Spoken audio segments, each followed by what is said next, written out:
வணக்கம். I am Manika Vasagam, former DSP from Tanjavur. இன்றைய செய்தித்தாளில் பரமக்குடியில் வேலியே பயிரை மேய்ந்த கதையாக பாதுகாப்பு பணிக்கு வந்த பெண் போலீசாருடைய கழிவறைக்குள் மொபைல் போனை வைத்து ரகசியமாக வைத்து படம் எடுத்த சிறப்பு உதவி ஆய்வாளர் கைது என்ற செய்தியை படித்தேன். மிகவும் வருத்தமாக இருந்தது. கிட்டத்தட்ட எங்களுடைய இளமை காலம் முழுவதும் காவல்துறையில் பணியாற்றி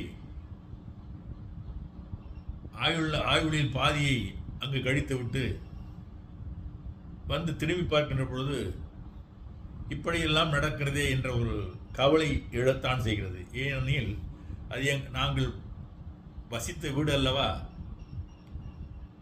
எங்களுடைய இளமை காலம் ஆயுள் காலத்தில் பாதியை கழித்த இடம் அல்லவா. அப்படி ஒரு வருத்தமான சூழ்நிலையில் எங்களுக்கு மக்கள் பணி செய்ய வாய்ப்பளித்த தாய் வீடான எங்கள் காவல்துறைக்கு இம்மாதிரி ஒரு சில புல்லுருவிகளால் களங்கம் நேருகின்ற பொழுது அதை துடைத்தெறிய வேண்டும் என்ற சமூக அக்கறையுடன் ஒரு சில முன் யோசனைகளை முன்மொழிந்து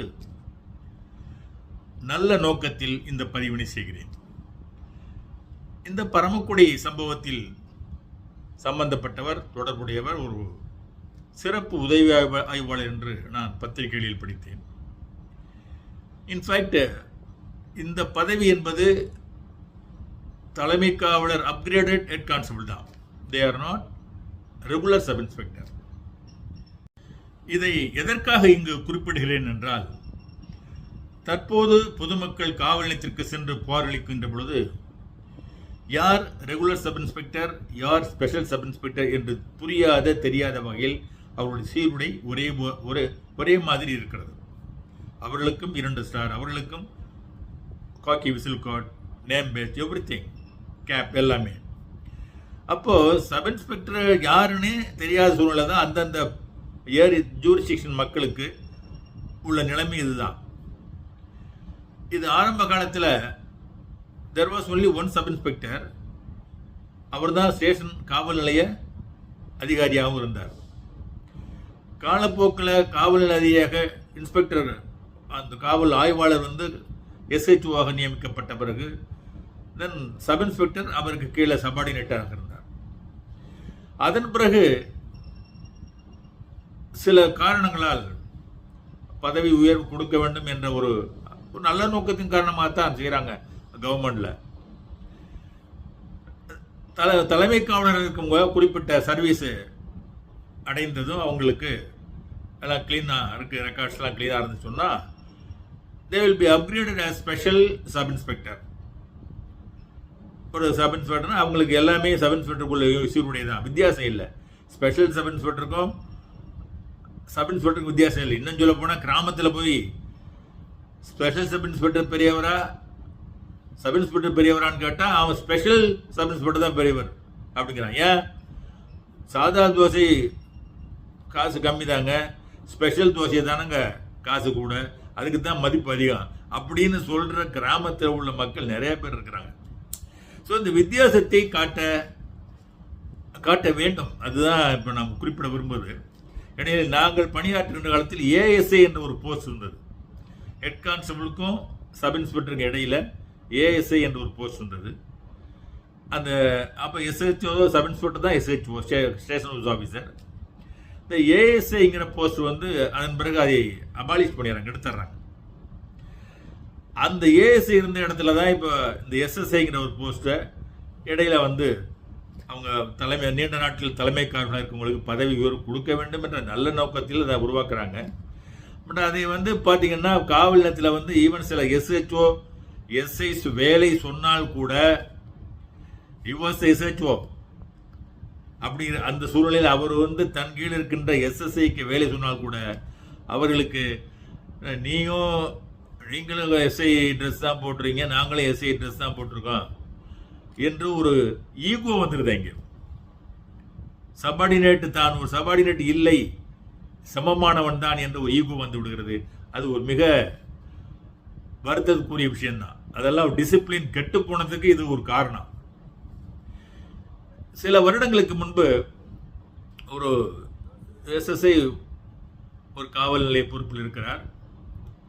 இப்போ காவல் நிலையத்தில் அவர் தான் பொறுப்பு. அன்றைய தினம் ஒரு கிரிமினல் வழக்கு ஒன்றில் குற்றவாளியிடமிருந்து கைப்பற்றப்பட்டு நீதிமன்றத்தில் ஒப்படைக்கப்பட்ட பணம் அது கேஸ் ப்ராப்பர்ட்டியாக காவல் நிலையத்தில் பாதுகாப்புக்காக வைக்கப்பட்டிருக்கிறது. அப்படி பாதுகாப்புக்காக வைக்கப்பட்டிருந்த அந்த கேஸ் ப்ராப்பர்ட்டி என்று சொல்லக்கூடிய அந்த பணத்தை இந்த நிலையத்தில் பொறுப்பில் இருந்த அந்த சிறப்பு உதவி ஆய்வாளர் பணத்தோடு தலைமறைவாகிறார். இது உடனடியாக அவர் மீது வழக்கு பதிவு செய்து எந்த விதமான தாமதம் இல்லாமல் அவரை கைது செய்து அவரிடமிருந்த அந்த பணத்தை அப்படியே, ஏன்னா எல்லாமே நீதிமன்றத்திலேருந்து ஒப்படைக்கப்பட்ட வந்த பணங்கிறதுனால நம்பர் எல்லாமே போட்டிருப்பாங்க. அதில் கரன்சி தாளுடைய நம்பர் எல்லாம் போட்டு அந்த கரன்சி தாள் நம்பர் அப்படியே அந்த நம்பர் அதை அப்படியே வச்சுருந்தார். வேறு ஒரு இடத்துல தங்கியிருந்தார். அது கிட்டத்தட்ட ஒரு 300 கிலோமீட்டருக்கு அப்பால் அவரை கைது பண்ணி பணத்தையும் ரெக்கவரி பண்ணி நீதிமன்றத்துக்கு அனுப்பப்பட்டது. அந்த வழக்கு தண்டனையில் முடிவடைந்து அவர் சிறை தண்டனையும் கொடுக்கப்பட்டு விட்டது. He was dismissed from service. அப்போ நான் வந்து ஒரு ஆர்டிக்கல் எழுதியிருந்தேன். நான் ஒரு a cop walks down memory லேனுங்கிற ஒரு புத்தகத்தில் ஒரு ஆர்டிக்கல் எழுதியிருந்தேன். Criminals make inroads into police force. Criminals make inroads into police force என்று ஒரு கட்டுரையை ஒரு சிறுகதை பாணியில் எழுதியிருந்தேன்.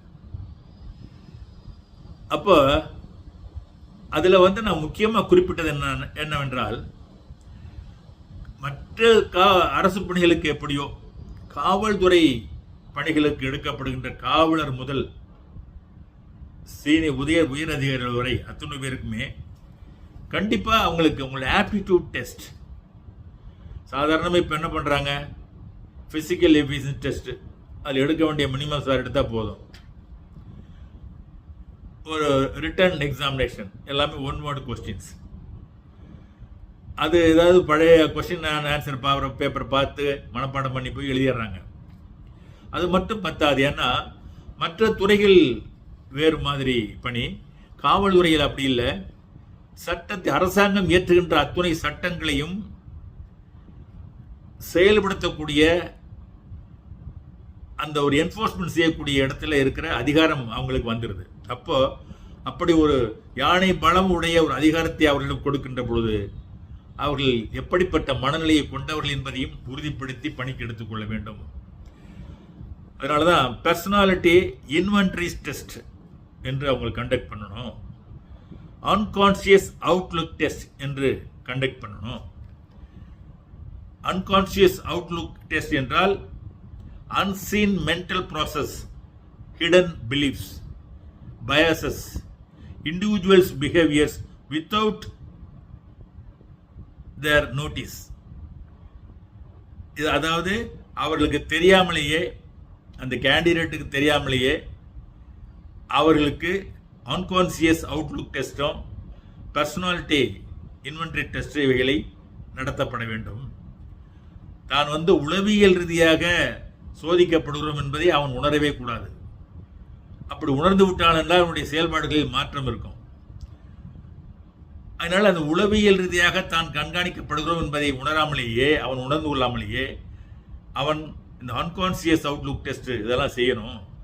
அதில் எல்லாம் தேர்ச்சி பெற்றவங்களுக்கு தான், அது கான்ஸ்டபிளாக இருந்தாலும் சரி, அது உயர் அதிகாரி இருந்தாலும் சரி, அனைவருக்கும் அந்த பதவி அவங்களுக்கு அளிக்கப்பட வேண்டும் என்று நான் ஒரு ஆர்டிக்கல் எழுதியிருந்தேன். பட்டு இதெல்லாம் வந்து அரசனுடைய கவனத்திற்கு கொண்டு போகணும்னு சொன்னால் இது மாதிரி ஆர்டிக்கல் இருக்கிறது யாருமே படிக்க மாட்டாங்க. பட் எனிவே ஒரு முயற்சிப்போமே என்ற எண்ணத்தில் தான் இதை இந்த பதிவிலும் குறிப்பிடுகிறேன்.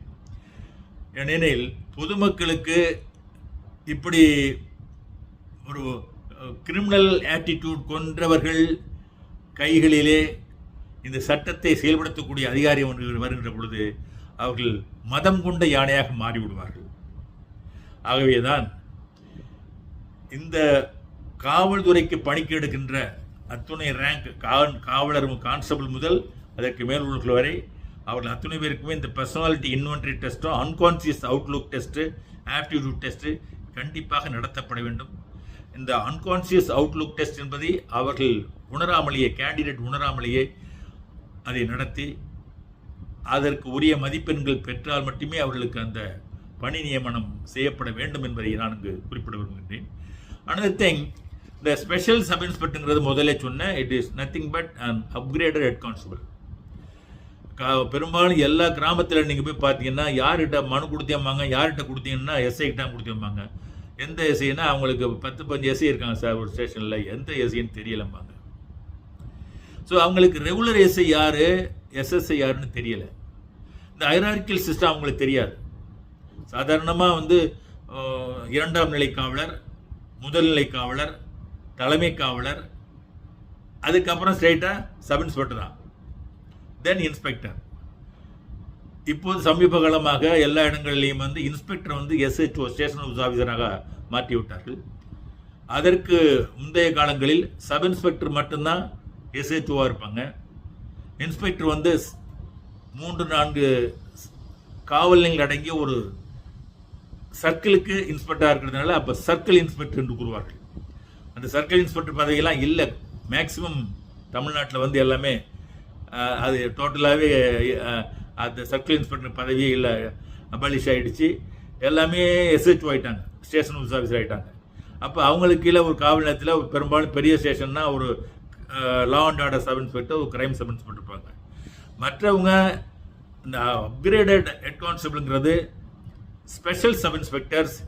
இவர்கள் வந்து எண்ணிக்கையில் 10 பேர் ஒரே காவல் நிலையத்தில் 10 பேர் இருப்பாங்க. சமயத்தில் பார்த்தீங்கன்னா அத்தனை பேரும் இருக்கிற ஒரு 15 பேர் 20 பேர் இருந்தால் 20 பேருமே எஸ்எஸ்ஐயாக இருப்பாங்க. 20 பேரும் ஸ்டார் போட்டுக்கிட்டு சப் இன்ஸ்பெக்டராக வருவாங்க. ஸோ ஒரே மாதிரி யூனிஃபார்ம் போட்டுக்கிட்டு வரும் பொழுது அந்த ஈகோ வந்துடுது.